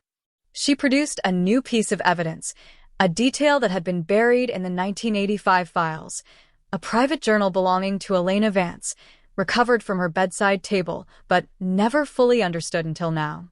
In the cramped, frantic handwriting of a terrified 22-year-old, Elena had written about the eyes that watch me from the rectory window and the heavy hand that lingers too long on my shoulder during choir. The chilling detail hit the courtroom like a physical blow. The prosecutor read the words aloud, the victim's voice finally piercing through the 40-year-old silence. "She wasn't seeking your counsel, was she, Arthur? She was seeking a way to escape you." The defendant's mask of saintly patience began to flicker. The good priest was being replaced by something sharper, something colder. Elena pressed him on the logistics of that night, the 1985 heat, the mud on his boots, the exact position of the cigarette butt. She showed the jury the forensic map again, pointing out that the cigarette wasn't dropped in a place of quiet reflection, but in a spot that suggested a struggle, a place where the tall grass had been flattened by violence. "You didn't leave her praying," the prosecutor hissed. "You left her gasping. You stood over her, finished your cigarette, and watched the life drain out of her eyes because she was the only one who knew who you truly were." The tension was fast-paced, a relentless barrage of questions that left Penhaligon no room to breathe. He began to stammer, his theological justifications crumbling under the weight of biological fact and victim testimony. The mysterious disappearance of his composure was the most telling evidence of all. Then came the moment the entire trial had been building toward, the total collapse of the persona. Under the pressure of a question about his dark compulsions, Penhaligon's voice lost its melodic quality. He snapped. He leaned forward, his face contorting into a mask of arrogant fury that few in Oakhaven had ever seen. "You have no idea what it is to carry the weight of 1,000 souls," he bellowed, his voice echoing in the rafters. "I was their light. I was their shepherd. What is one girl's life compared to the stability of an entire community's faith?" The silence that followed was deafening. It was a confession without the words, "I did it." It was the admission of a man who believed he was above the laws of men and God alike. The community shock in the gallery was no longer a murmur, it was a visible shudder.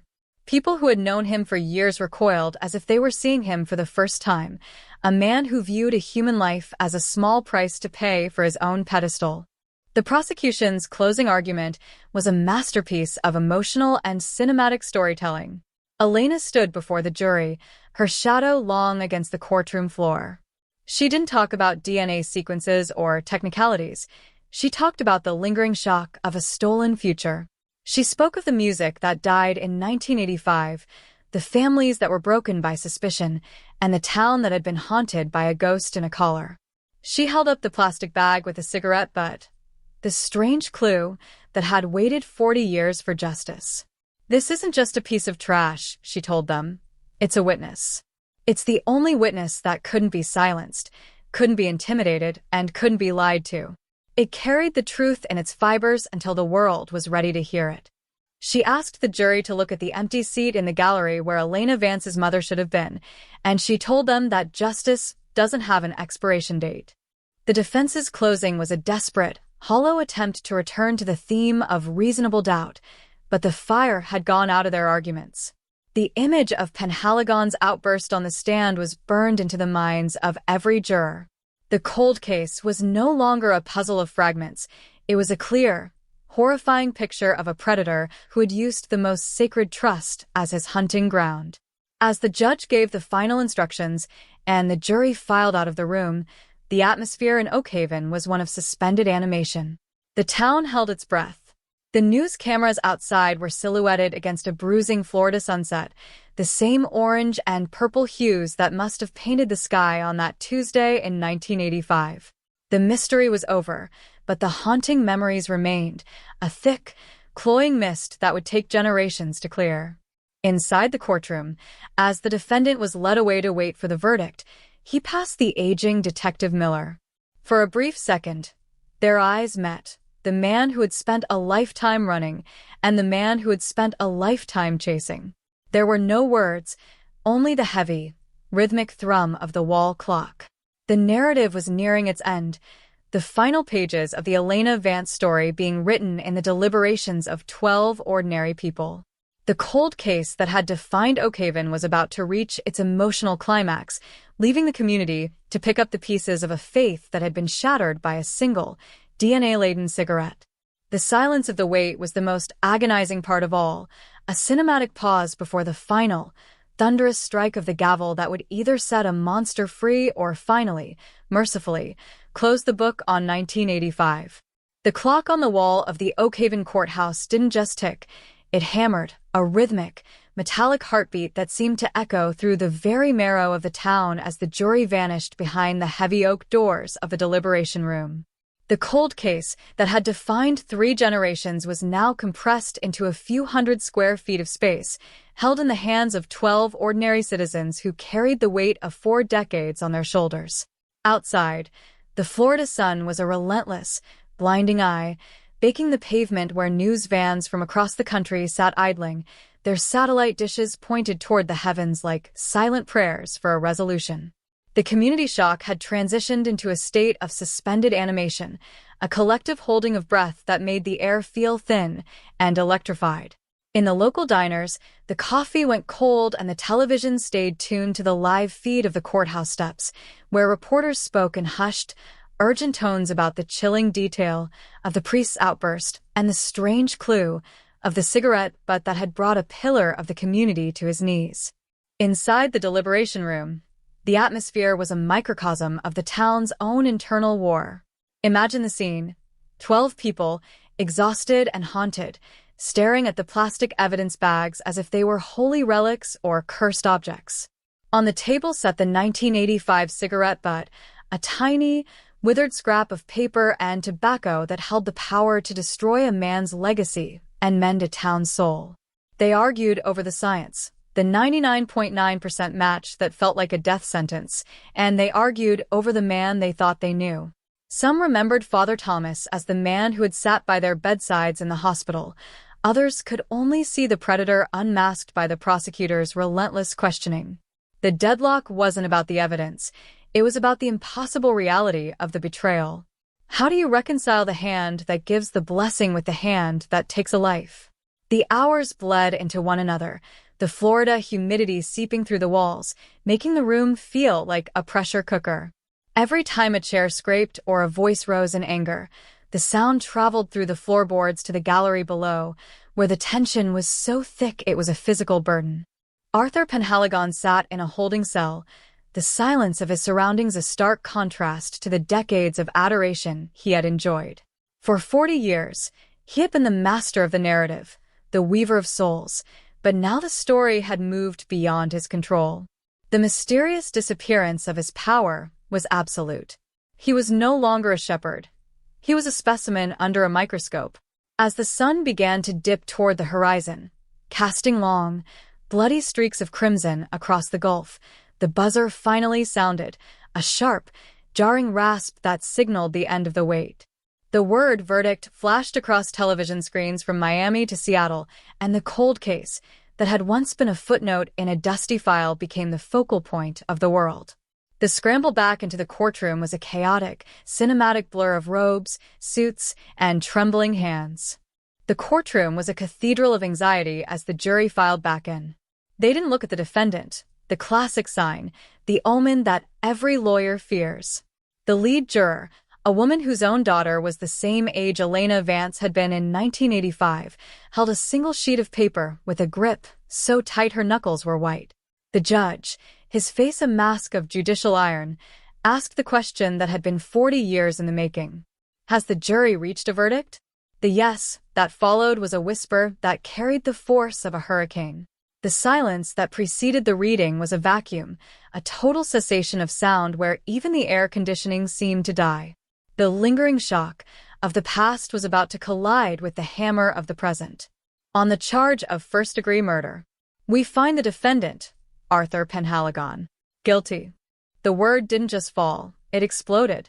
A collective cry erupted from the gallery, a sound that was half sob, half scream, a release of 4 decades of suppressed grief and fury. The community shock was no longer a quiet ache, it was a volcanic eruption. People who had kept their suspicions buried for a lifetime wept openly, clinging to one another as the reality of the cold case, being closed, finally hit home. Arthur Penhaligon didn't flinch. He sat like a gargoyle carved from ice, his eyes fixed on some distant point, perhaps a memory of the tall grass or a vision of the cell that would now be his final rectory. The mask of the priest was gone, replaced by the hollow stare of a man who had finally run out of miracles. The scene outside the courthouse was a riot of emotion. As news of the guilty verdict hit the streets, the crowd erupted in a roar that could be heard for blocks. It was a moment of pure, cinematic catharsis. The 1985 murder was no longer a mystery. It was a closed chapter, a historical fact. But the victory was bittersweet. The strange clue of the DNA had provided the truth, but it couldn't bring back the music of Elena Vance, nor could it erase the 40 years of lies that had poisoned the town's faith. Detective Miller, standing on the courthouse steps, looked up at the sky and let out a long, shuddering breath. The weight that had bowed his shoulders since 1985 finally seemed to lift, but his face was etched with the cost of the journey. "We got him," he whispered to the cameras, his voice breaking, "but we lost so much along the way."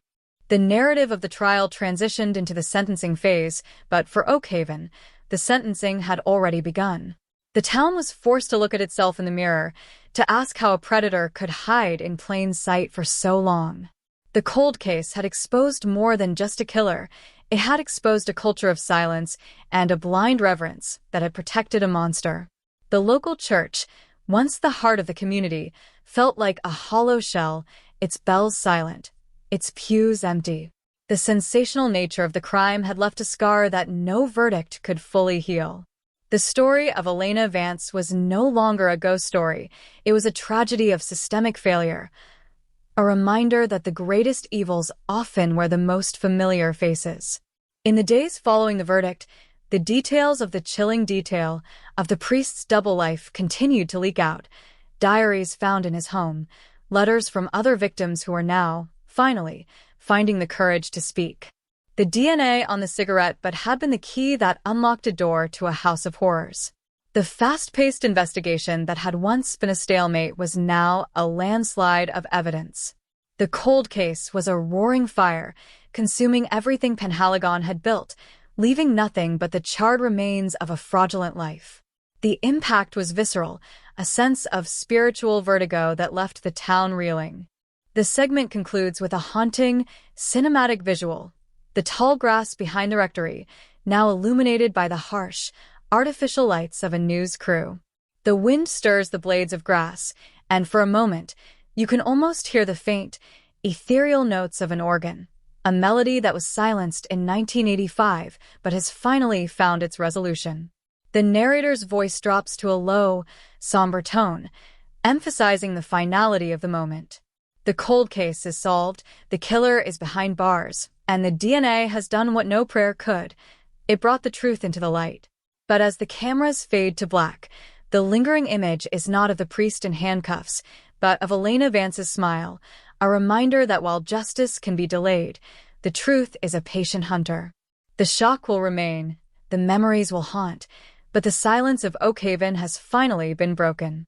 The transition from the hallowed, echo-filled chambers of the Oakhaven courthouse to the sterile, oppressive silence of a maximum-security prison cell was a descent into a purgatory that Arthur Penhaligon had never imagined for himself. The good priest, the man who had once been the arbiter of morality for an entire community, was now just a number in a sea of orange jumpsuits, stripped of his robes, his title, and the shield of his perceived divinity. But as the iron gates slammed shut, the world outside was far from finishing with him. The cold case of Elena Vance had been the key that unlocked a Pandora's box of historical horror, and the ripples were turning into a tidal wave that spanned decades and crossed state lines. In the quiet offices of the cold case unit, Detective Holloway and the now reinvigorated Miller weren't celebrating. They were staring at a map of the United States that looked like a crime scene in itself. They had begun the Map of Shadows, a chronological overlay of Penhaligon's 40-year career against every unsolved disappearance and mysterious death within a 50-mile radius of his various assignments. From the sun-bleached suburbs of California in the late 60s to the industrial shadows of Ohio in the 70s, and finally back to the humid, vine-choked secrets of Florida, the pattern that emerged was a chilling detail that left even the most hardened investigators sick to their stomachs. This wasn't just about one cigarette butt or one girl in the tall grass.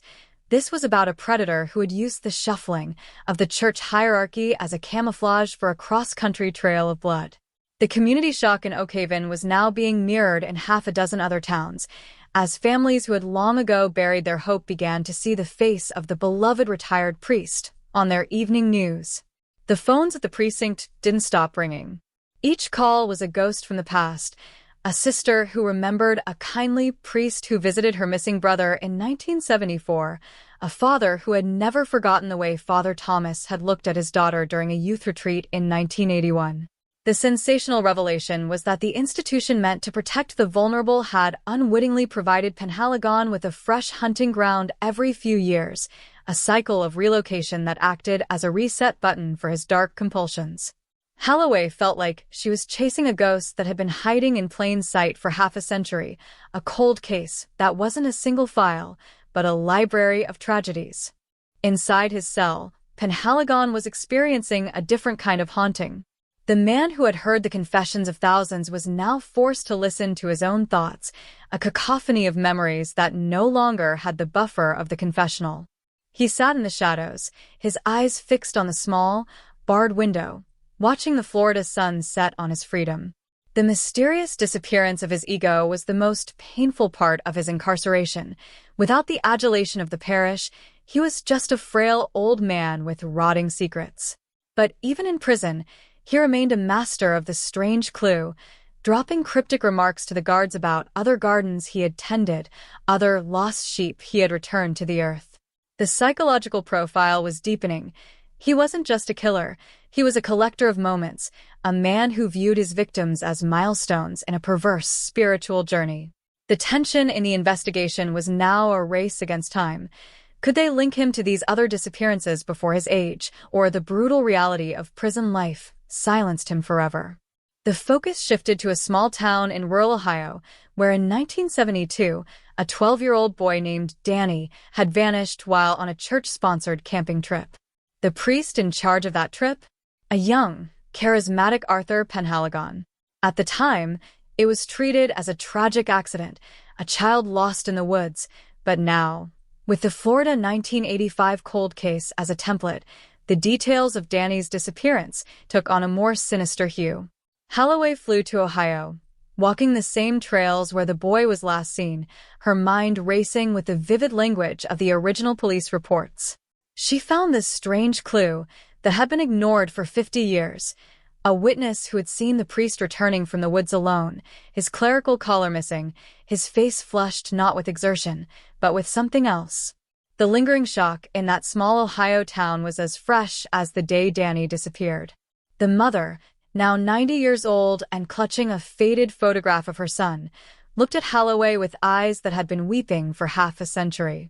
"I always knew," she whispered, her voice a fragile thread of grief.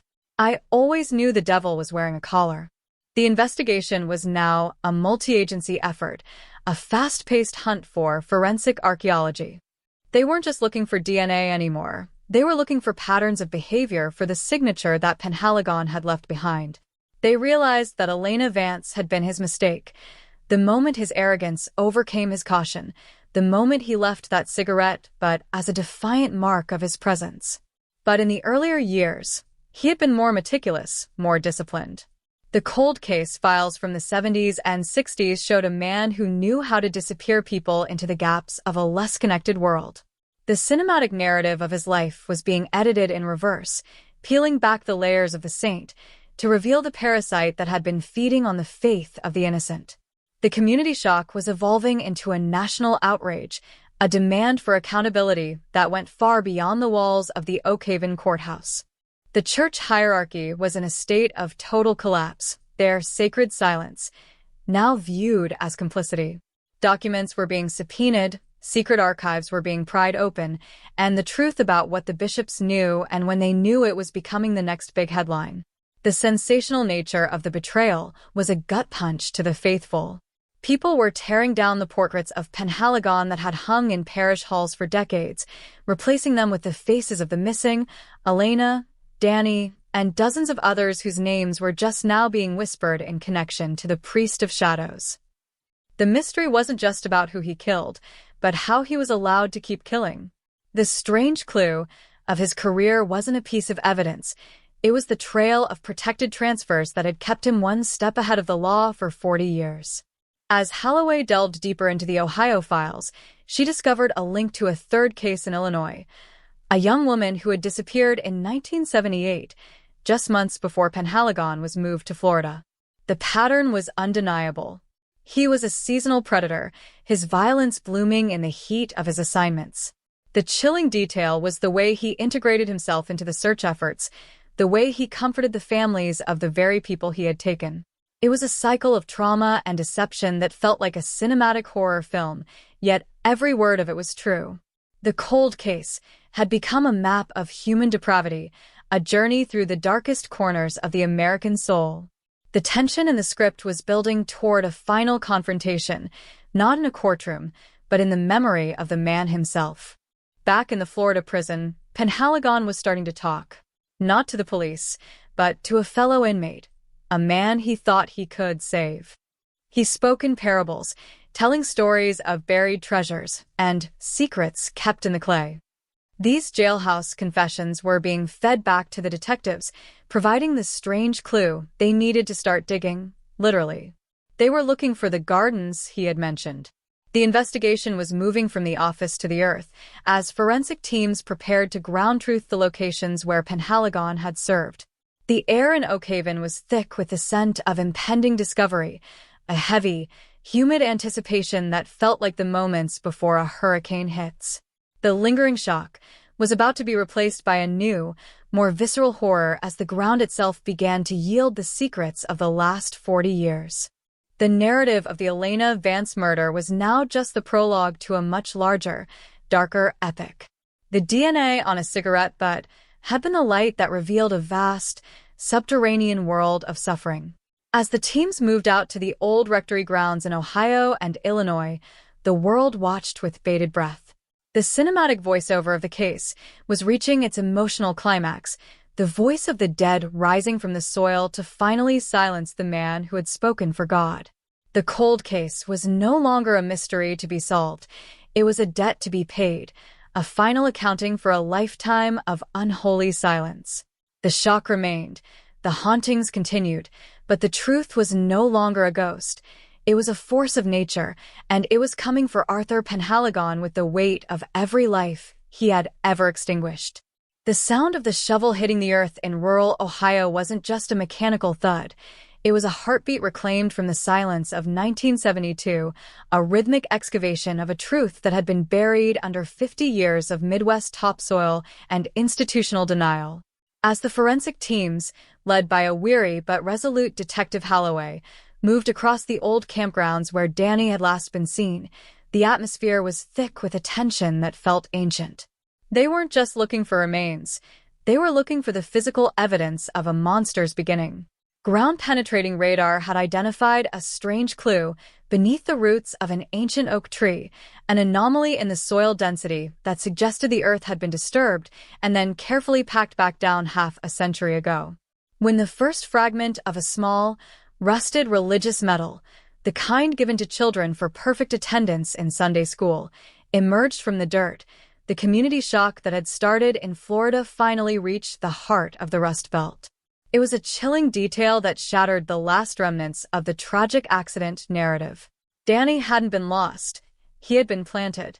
The discovery in Ohio was the first domino in a gruesome, cross-country sequence of forensic archaeology that turned the Arthur Penhaligon file from a cold case into a chronicle of American Gothic horror. From the damp woods of the Midwest to the industrial fringes of Illinois, the gardens of the priest began to yield their secrets. In Illinois, near the site of his 1978 assignment, the team found a second site. This time, the burial was more methodical, more ritualistic, suggesting a predator who was evolving, refining his craft with every life he extinguished. The mysterious disappearance of the young woman from the 70s was no longer a mystery. It was a crime scene frozen in time. The news footage of the exhumations played on a loop across the nation, the sight of investigators in white Tyvek suits kneeling in the mud becoming the defining image of a decades-long betrayal.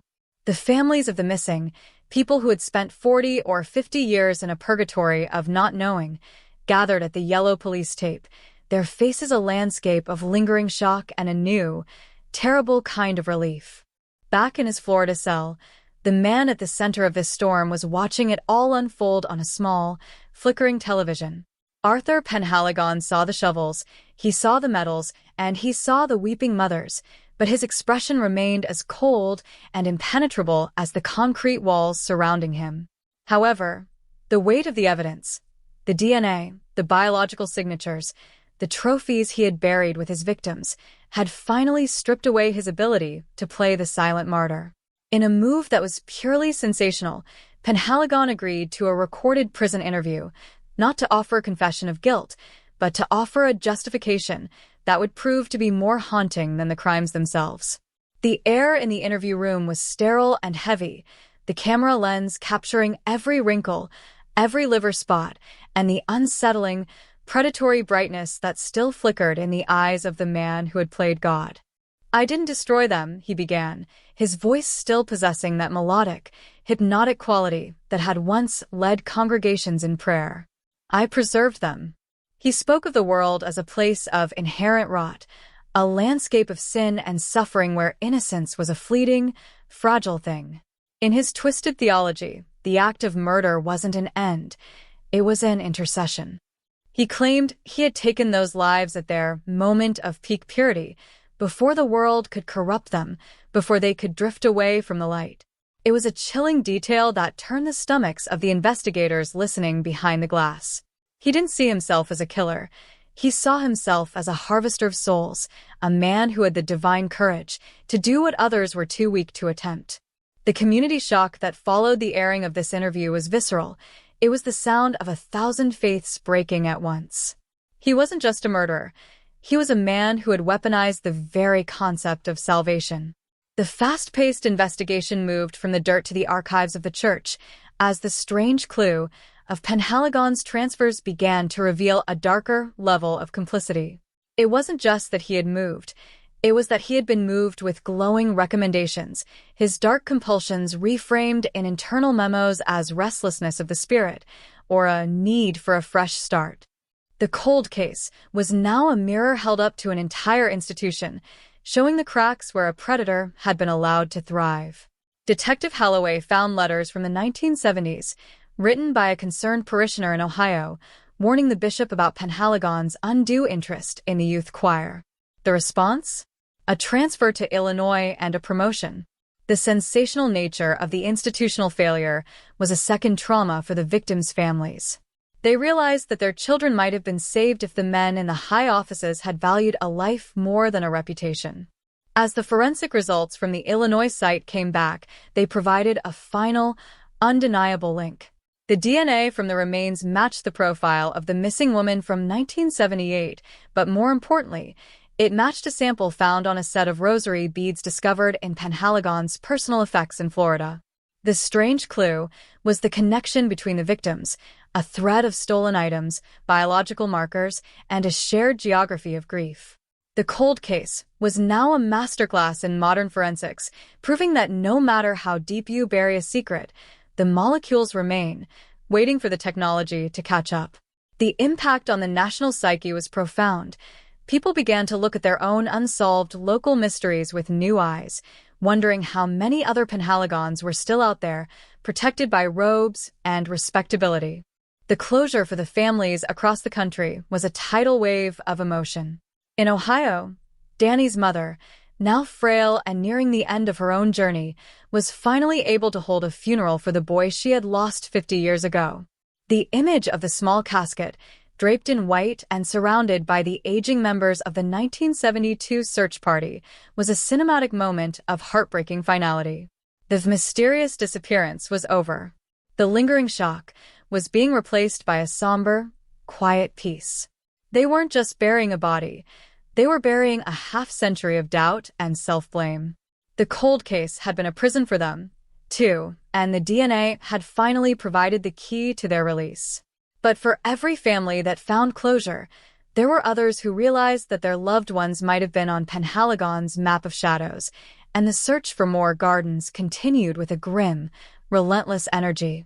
Penhaligon's final attempt at justification in the prison interview became his own undoing. By speaking, by trying to frame his atrocities as a holy mission, he had inadvertently provided the prosecution with the evidence of premeditation and depraved indifference that would ensure he never saw the sun outside of a prison yard again. The vivid language he used to describe his work was played back in the Illinois and Ohio courtrooms as they moved to file their own charges against him. He was no longer just a Florida killer, he was a serial predator of historical proportions. The cold case of Elena Vance had been the spark, but the resulting fire was consuming his entire existence. The tension in the narrative had moved from who did it to how much more is there, a descent into a darkness that seemed to have no bottom. The segment concludes with the image of Detective Holloway standing in the middle of a newly discovered site in a third state, the wind whipping her jacket as she looks down at a fresh excavation. The strange clue, this time, is a piece of 1960s-era clothing, a reminder that this story began long before 1985. The narrator's voice is a low, rhythmic drone, emphasizing the scale of the tragedy. The community shock has become a national reckoning. The cold case is a living, breathing entity, a ghost that refuses to be laid to rest until every name is accounted for.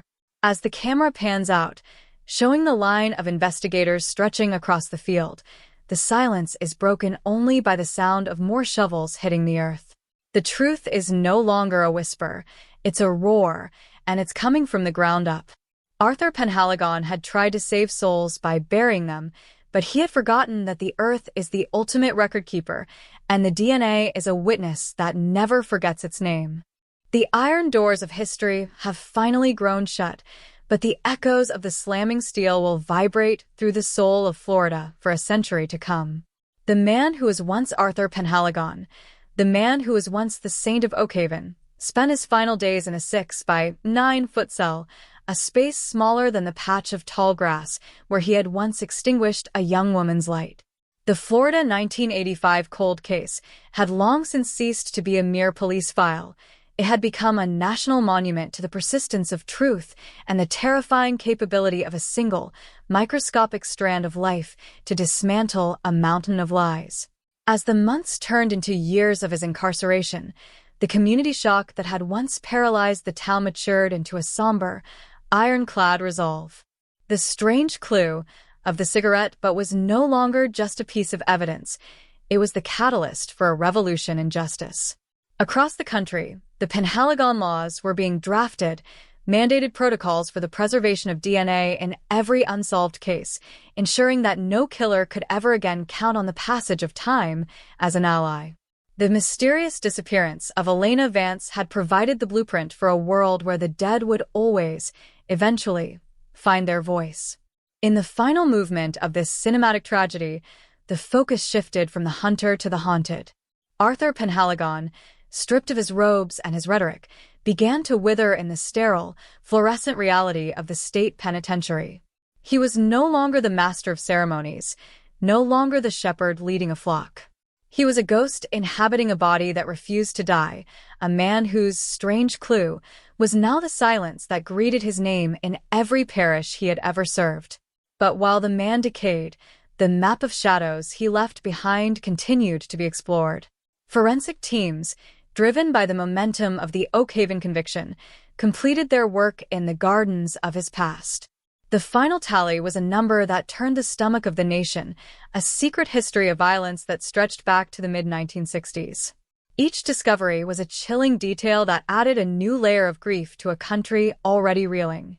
But for every body recovered, a family was released from the prison of not knowing. The lingering shock was being replaced by a hard-won peace, a quiet dignity that only the truth can provide. The narrative of Oakhaven itself underwent a profound transformation. The Church of St. Jude's, once the site of the most harrowing betrayal in the town's history, didn't just remain a crime scene. It became a sanctuary of a different kind. A memorial was erected where the tall grass once grew, a simple, bronze statue of a young woman with a violin, her eyes fixed on the horizon where the gulf meets the sky. It was a tribute to Elena Vance, but it was also a tribute to the strange clue that brought her justice. The music that had been silenced in 1985 was finally allowed to play again, as the town established a scholarship in her name for young musicians, ensuring that the beauty she represented would never be fully erased by the ugliness of her end. The community shock had evolved into a collective memory of resilience, a story told to the children of Oakhaven not as a boogeyman tale, but as a testament to the fact that light, no matter how long it takes, always finds the darkness. The end for Arthur Penhaligon came not with a bang, but with a whisper of clinical finality. He died in the prison infirmary alone, his eyes fixed on a ceiling that held no answers. There were no crowds to mourn him, no bells to toll for his passing. The beloved priest had been replaced by the 1985 killer in the history books, a man whose legacy was written in the cold language of genetic markers and forensic charts. His death was a footnote in the sensational news cycle that he had once dominated. The cold case was officially closed, The files moved from the active drawers to the archives of solved mysteries. But the impact of his unmasking lived on. The DNA on that cigarette but had done more than just solve a murder. It had forced a reckoning with the systems of power that had allowed a predator to roam free for 40 years. This strange clue had become a beacon, a warning to any who thought they could hide behind a badge, a robe, or a title. As the sun sets over the Florida Everglades, the same humidity that once cloaked a killer now carries the scent of salt spray and blossoming citrus. The tall grass still sways in the breeze, but it no longer feels like a place of secrets. The mysterious disappearance of 1985 has been solved, the community shock has been processed, and the lingering shock has become a part of the town's DNA. The story of Elena Vance is a cinematic epic of tragedy and triumph, a reminder that the world is a place of both profound evil and relentless justice. The voiceover of this case concludes with a haunting, rhythmic cadence. The earth remembers. The molecules wait, and even a single, crushed cigarette, discarded in the heat of a 1985 night, can carry the weight of a soul across the span of 40 years to find its way home. The final image of the script is not of the prison, nor of the courtroom, but of a young woman's face, smiling from a faded photograph. It is the face of Elena Vance, finally at rest, her music no longer a ghost, but a melody that belongs to the world. The cold case is solved. The predator is gone. And the truth, once buried in the sandy soil of Florida, is finally, beautifully, free. The silence of Oak Haven is no longer a heavy, suffocating shroud. It is the peaceful, quiet atmosphere of a town that has finally laid its demons to rest. The narrator's voice fades into the sound of the ocean, a low, constant murmur that speaks of the vastness of time and the small, indestructible power of a single piece of evidence. The story is over, but the lesson remains. No matter how deep you bury the past, the DNA never forgets its name.